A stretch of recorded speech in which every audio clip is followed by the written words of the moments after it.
I think the one I enjoyed reading. More than anything else, she holds no crown, no royal blood, no official role.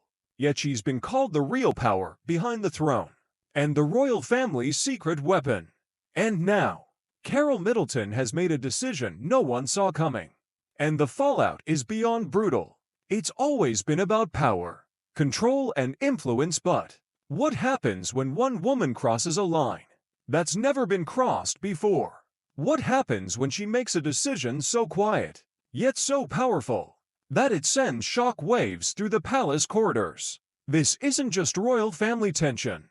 It's a silent war between two mothers, and only one crown.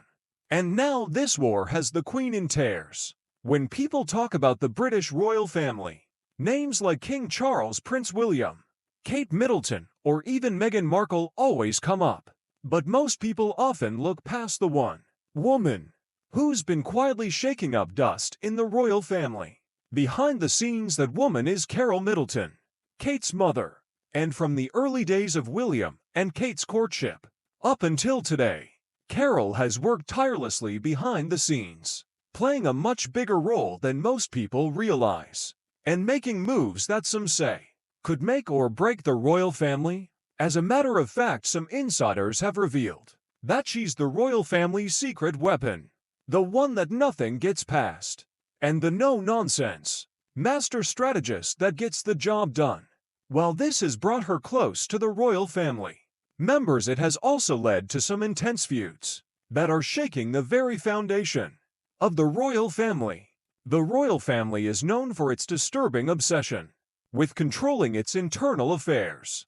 And when you have someone like Carol in the mix, it could be a problem, because let's just say she's not one to be controlled. This time around, Camilla is reportedly feeling the heat. She's the queen, the one who's supposed to call the shots, give the orders, and run the show. However, it seems like Carol isn't taking orders from anybody, and instead is out here making major decisions, including one that has left Camilla absolutely stunned and reportedly in tears. But what exactly happened? Many people may not know this, but Carol Middleton and Queen Camilla have not always been at loggerheads. As a matter of fact, reports have it that they may have worked together in the past to achieve some goals, especially when it comes to their shared interest in charity work. Camilla has always been focused on organizing charity events that support causes like children's literacy and welfare. On the other hand, Carol founded a party pieces company that sometimes provides themed party kits for charity events, including children's literacy and welfare events. So what went wrong? How exactly did they go from 100 to 0 real quick? 1 minute they were on the same team, and the next, they're both in the middle of one of the most intense rivalries the royal family has ever seen. Well, it turns out that the tension didn't just start. It's been brewing for quite a long time. And reports have it that it's related to Carol's unsupervised relations with the royal family members. The royal family's secret weapon. Carol Middleton has always been in the picture. When her daughter Kate met Prince William at the University of St. Andrews in 2001, it was the start of one of the most famous royal love stories of our time. But behind Kate's calm and composed nature was a mother who had been preparing her daughter, consciously or not, for a life that could brush up against royalty. The Middleton family is definitely considered high class, but transitioning to royalty takes a different level of training and preparation. However, Carol Middleton wasn't pushy or manipulative, like the tabloids like to suggest. The word to describe her would be strategic. In fact, royal historian Robert Lacey, in his 2020 book, Battle of Brothers William and Harry, The Inside Story of a Family in Tumult, revealed that William and Kate's meeting was orchestrated. He said Kate gave up her place at one of Britain's premier universities, Edinburgh, and opted for another one, St. Andrews. That probably didn't have the same academic standard. She had already been to Edinburgh to get her flat accommodation sorted out, but switched universities and switched her courses to history of art because that was William's. She delayed her own education by a year and took the chance of not getting into St. Andrews. And guess who was allegedly behind the whole thing? You guessed right, Carol. She reportedly made sure her daughter stayed grounded, stylish, well-behaved, and most importantly, drama-free. Traits royal circles cannot resist. Carol didn't just raise Kate this way by accident. From the very beginning, she was intentional about giving Kate and her siblings a comfortable middle-class life. In addition to that, she also had an eye for elegance. And so, she taught Kate how to move through high society without trying too hard. When William and Kate broke up in 2007, the press went wild. Everyone thought it was over. But it seems Carol didn't panic. Inside reports revealed that, instead of pushing Kate to chase after William or publicly cry about it, Carol advised her daughter to keep her head high and live her best life. Kate took that advice by going out more, looking stunning, and looking like she couldn't be bothered. And it was only a matter of time before William came crawling back. Carol knew that making Kate seem desperate or overly emotional would push William away. So she guided Kate to play it cool. And it definitely worked, because soon they were back together. When William finally proposed in 2010, and when the wedding happened in 2011, it was a beautiful time for the royal family. Kate looked elegant, composed, and confident, walking into Westminster Abbey. Not flashy or attention-seeking, but graceful, just the way the royal family likes it. But behind the scenes, reports had it that Carol had been doing a lot. She had put a lot of effort into preparing Kate for the public attention by teaching her how to stay calm under pressure and in the face of the British press, which can be brutal. Some rumors even say that Carol was involved in discussions about the wedding guest list and helped coordinate things between the Middletons and the royal household. That's no small responsibility, majorly because the royal family doesn't usually give outsiders that kind of access. Once Kate became the Duchess of Cambridge, Carol didn't just disappear into the background. Of course, she didn't want to be all over the place in the media or interfere in her daughter's marriage. So instead, she did something smarter. Carol became the silent backbone of the family. Whenever William and Kate traveled or had royal duties, Carol would quietly step in to help with the children. When Prince George was born in 2013, Kate spent weeks recovering at her parents' home in Bucklebury, not at a palace. And that says everything that needs to be said. Carol gave Kate what the royal family never really could: a normal home, a place without staff, without press, and without protocol. Just love, warmth, and support.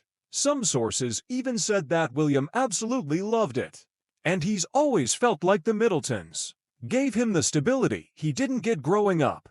Some royal watchers even believe that this experience with Carol and Kate helped shape William's approach to parenting, which involves being more hands-on, more emotionally open, and less rigid. However, the tension between Camilla and Carol started to build in the early stages of Prince William and Kate's relationship, when reports revealed that Queen Camilla had disapproved of Kate. In fact, according to royal biographer Christopher Anderson, Camilla viewed Kate as pretty, but rather dim, and considered her background too lowly for the royal family. There were talks about her lack of interest in horses, and some say Camilla even allegedly urged Prince Charles to persuade William to end the relationship, which may have contributed to their brief breakup in 2007. But the tensions in the royal house worsened after William and Kate welcomed their children.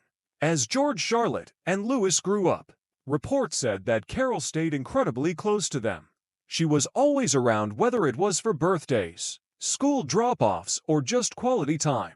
In fact, insiders say Carol was even more trusted than some palace staff when it came to the children.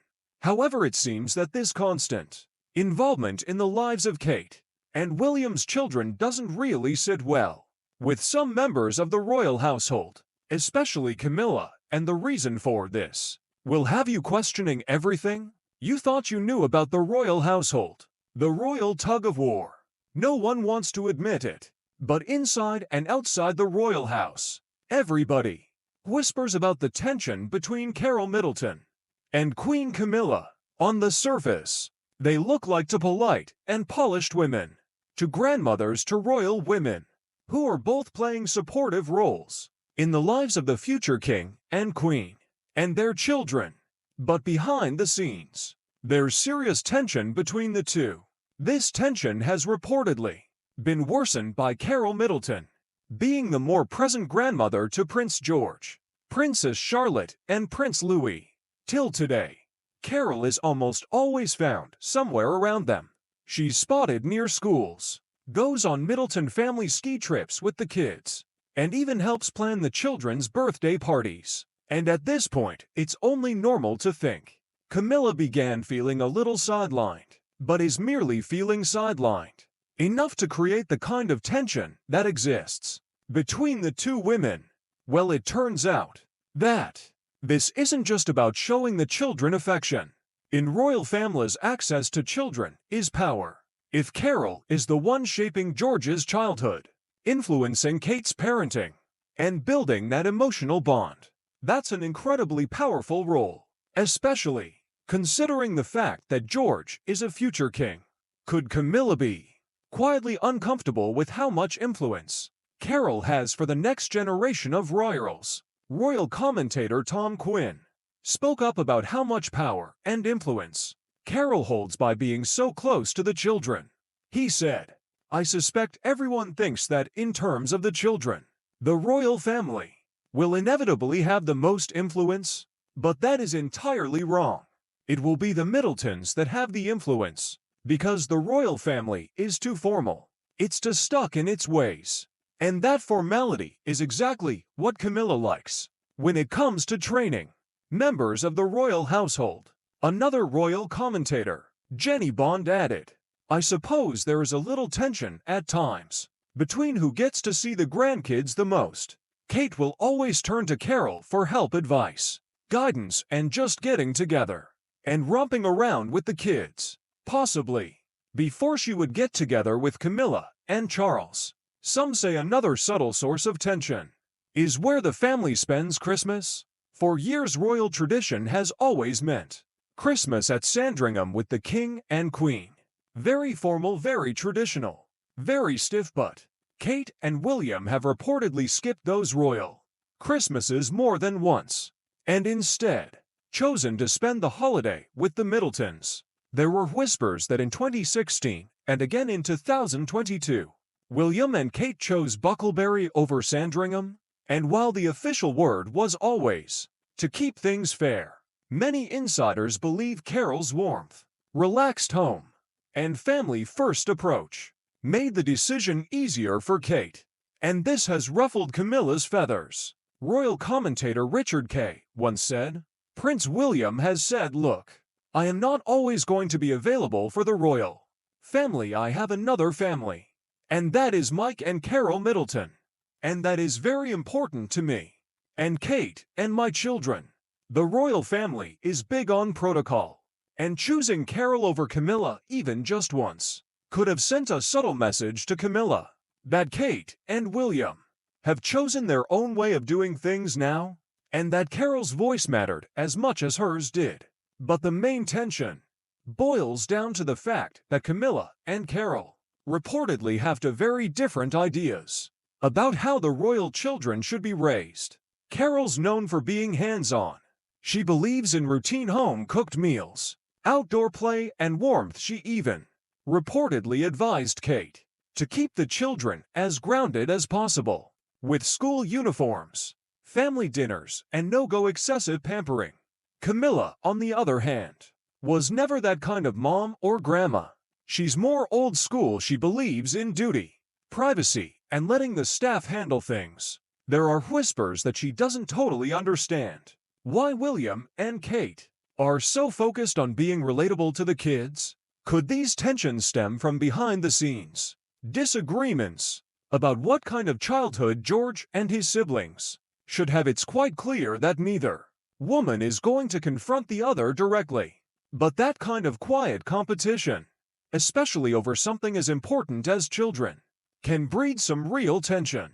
Let's not forget that while Camilla is now queen, Carol is the mother of the future queen. And if George becomes king one day, that makes Carol the grandmother of a monarch. That's no small authority. Some insiders say that, ever since King Charles took the throne, Camilla has become more protective of her position. She's no longer just the woman Charles loves anymore. Now she's Her Majesty, and with that title comes the pressure of managing the royal image. So when Carol starts getting too close to major family events, or is portrayed in the media as the more beloved grandma, Camilla might see it as a threat. That's not all some say. Camilla is reportedly worried about Carol showing up to some events that are supposed to be reserved for royal family members in 2020. There were a few low-key moments where Carol and Camilla appeared at the same charity events. Everyone smiled, everyone posed. It all looked nice on the surface. But some royal watchers noticed something curious. Camilla always seemed slightly distant around Carol. There was no warmth, no chemistry, just a polite distance. Could it be that Camilla saw Carol as stepping a bit too close into royal turf? After all, charity work is how royal women define themselves. Diana became iconic for it. Camilla built her reputation on domestic maltreatment, awareness, and literacy. And now Carol, while technically a commoner, suddenly started showing up in these spaces. Did Camilla feel threatened? Did she worry Carol was becoming too royal adjacent?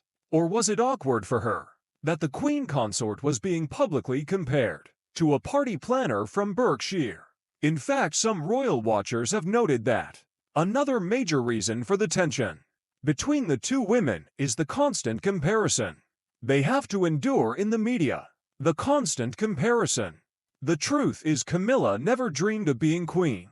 According to royal biographer Tom Quinn, she once confided in Charles, saying, "Can't we get away from all this protocol? It's all bollocks." But when you think of her today, standing beside King Charles, attending state banquets, and shaking hands with foreign dignitaries, it's quite easy to forget that one important detail: that she never really wanted any of this. From the very beginning, Camilla wasn't born into this world like Diana was. And unlike Kate Middleton, who probably prepared quietly in the wings before marrying William, Camilla's entry into royal life was stormy, public, and heavily scrutinized. For years, she was one of the most criticized women in the United Kingdom and was constantly painted as the other woman in the fairy tale gone wrong, and yet here she is now officially queen. A role filled with duties she never asked for, and responsibilities she's never really seemed fully comfortable with. Even after she and Charles got married in 2005, she kept a relatively low profile. For years she avoided major events, and worked mostly behind the scenes, supporting Charles in smaller engagements, rather than stepping out as a central figure in her own right. And that wasn't just coincidence. People close to the royal family, including palace insiders and royal biographers, have suggested that Camilla was never fully at ease with the spotlight. She disliked the constant press attention, the need to be perfect all the time, and the unspoken pressure to smile through every engagement. Camilla might be queen, but she's also a woman in her late 70s, and the job is physically and mentally demanding. Reports have emerged over the years, suggesting that Camilla struggles with the pace of royal duties, especially international travel and formal events that last hours. Another notable challenge is her fear of flying. It's been reported more than once that Camilla has a genuine anxiety about flying. When she travels with Charles, she often takes separate flights or needs extra time to prepare herself for international trips. She reportedly copes with this fear by playing games on her iPad, reading, or during turbulent flights, squeezing Charles's hand for reassurance. It's not something the public sees, but it's a constant background struggle as she fulfills her royal role. But on the other hand, Carol Middleton has integrated herself into royal life quite easily. In addition to that, she doesn't have to deal with the burdens of titles or protocol. She's been a constant presence in the lives of Prince William and Kate, offering support and stability. At this point, it's safe to say that Carol has carved out a niche that Camilla never quite could. While Camilla has spent years dealing with public scrutiny and managing the pressure of being queen, Carol has had the luxury of doing things her way. And it shows. While the royal family was mostly tight-lipped during Kate's recovery from cancer, Carol was reportedly at Adelaide Cottage regularly, quietly supporting her daughter by taking care of the children, organizing things behind the scenes, and shielding her from stress. Now compare this with Queen Camilla's position.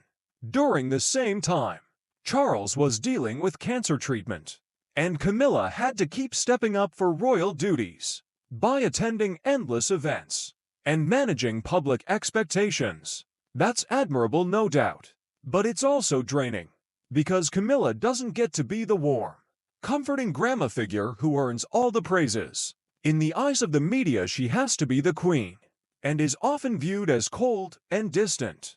This constant responsibility that Camilla shoulders gives Carol room to have more influence in the lives of Kate, William, and their children. Carol has the one thing that really matters, and it's access. She's inside the daily lives of William, Kate, and the children. She's part of every major milestone, family event, and quiet crisis. And Camilla not so much. Another reason Carol has the edge is because she knows when to step back. She doesn't chase publicity. She's present but never overwhelming. And that balance is definitely rare in the royal family. Of course, Carol attends Wimbledon. She's photographed at royal weddings. She's present at christenings. But she never upstages anyone, never demands attention, and never makes the story about her.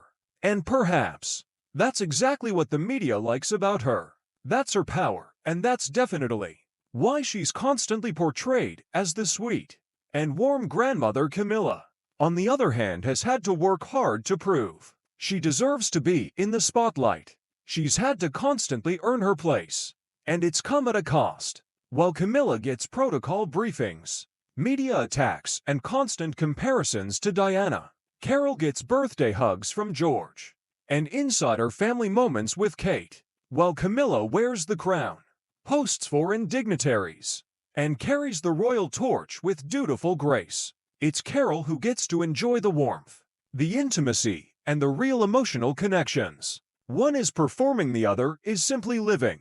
Who has the easier life? Who's really winning here? And who's left feeling jealous and sidelined? But there's something else that may have worsened the already tense relationship between the two women.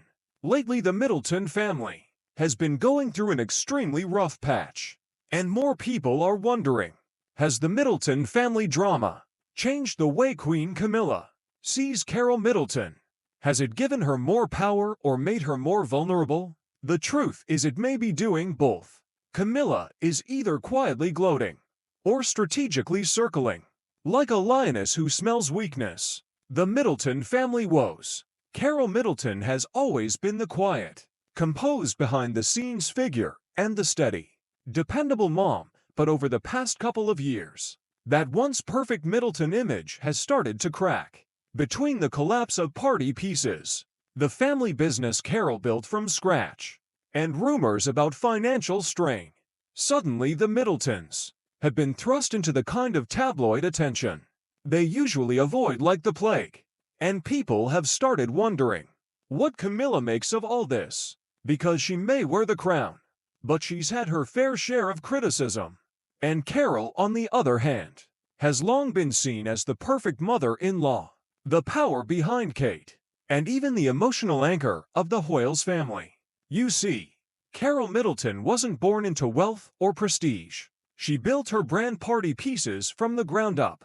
She literally started it from her kitchen table in the late 1980s, and what was meant to be a small, mail-order party supply company quickly grew into a full-fledged family business for decades. It was a symbol of Middletown independence, hustle, and financial status. It gave Carol and her husband Michael the financial freedom to buy a large Berkshire home, raise their children in luxury, and send them to the best schools. In a world where the royal family was all aristocratic, bloodlines and centuries-old titles, Carol was proof that hard work could get you a seat at the table. But then, the business started to falter. The COVID pandemic reportedly hit the business hard. Families stopped throwing parties, orders slowed, and e-commerce competitors grew stronger and faster. By the time Party Pieces went into administration, which is a United Kingdom legal process, similar to bankruptcy, it owed over £2.6 million to various suppliers, many of them small independent businesses. Some of the creditors said they had been left completely unpaid. Others were devastated. And because Party Pieces had a high-profile owner, who is considered the future Queen's mother, the media attention exploded. Disturbing headlines about Kate Middleton's parents, leaving a trail of debt, were everywhere. Suddenly the family, who had been known for polished photos and discreet influence, were now associated with unpaid bills and corporate collapse. This wasn't just a financial loss for Carol Middleton. This was deeply personal. She had poured decades of her life into Party Pieces. It wasn't just another business. It was a symbol of her success, her identity, and her way of letting the world know that she did it all on her own. Now it was all gone, and not quietly either. It was taken apart in public, with the press reporting on every pound owed. To make matters worse, some reports claimed that Carol and Michael couldn't afford to pay off parts of the debt. Of course, this raised all sorts of uncomfortable questions. In the media, some asked if the Middletons were never as wealthy as people assumed. Others asked if they had overextended themselves, financially trying to keep up appearances. And perhaps the most disturbing question was the concern about what it all meant for Kate, who was already under intense scrutiny due to her health and absence from public life. In high society, especially royal-adjacent society, money equals power, and when you lose one, the other usually follows. Carol, once seen as a savvy businesswoman and a formidable matriarch, now risked being viewed as a liability. There were whispers that the royal household, especially Camilla, was uncomfortable with the publicity around the collapse of Carol's business. The royal family famously dislikes messy headlines. And even though Carol isn't a royal, she is a huge part of the family, the mother of the future queen. And that carries weight. Her reputation can rub off on the royal family in some way or another. Insiders said Carol became even more private, retreating from social events and cutting back on public visibility. After years of attending Wimbledon and royal-related galas, she seemed to vanish from the spotlight. And when Kate underwent abdominal surgery in early 24 and took a long break from public duties, Carol was said to be quietly supporting her daughter. The question is, was that just privacy? Or was there pressure to not be seen too much? Given the family's headlines, some rumors say that Camilla is greatly troubled by the impact of these headlines, while others speculate that she could have seen this as a moment of vindication. After all, for years, there's been quiet palace gossip about Carol having too much access to the royal family and being too involved in raising the children. Some aides even reportedly felt the Middletons acted like a parallel royal family. So now, with Carol facing public financial embarrassment, they believe Camilla could be quietly feeling a shift in influence. Well, no one knows for sure if these rumors are confirmed, but the speculation is growing. Now here's the irony. Camilla actually knows what it's like to be at the bottom of the public's approval list. She's been ridiculed, rejected, and blamed, all while standing beside the future king. She built herself back up with patience and loyalty. And now it's Carol's turn to be under scrutiny, with her business collapse and her family's image questioned. You'd think Camilla might empathize, because she knows how it feels. But insiders say there's no sign of public support, no kind words and speeches, no nods to the woman who raised the future queen. Just silence, and in royal circles, silence is never empty, it's calculated, controlled, and often very telling. The big question is, will Camilla use this as an opportunity to pull Kate closer to the royal side and gently nudge Carol away? Will Carol retreat further from public life, choosing to protect her family behind closed doors? Or will this crisis spark a new kind of strength from Carol, one that reminds everyone, including Camilla, that her influence doesn't depend on money or titles, but on unshakable loyalty? One thing's for sure, whoever wins in the end will depend not just on status, but on how each woman chooses to respond when the cameras aren't rolling. But what do you think? Is this the end of Carol's royal reign? Behind the scenes, tell us in the comments section below. If you enjoyed this video, click on the next video on your screen, like this video, and subscribe to our channel for more updates.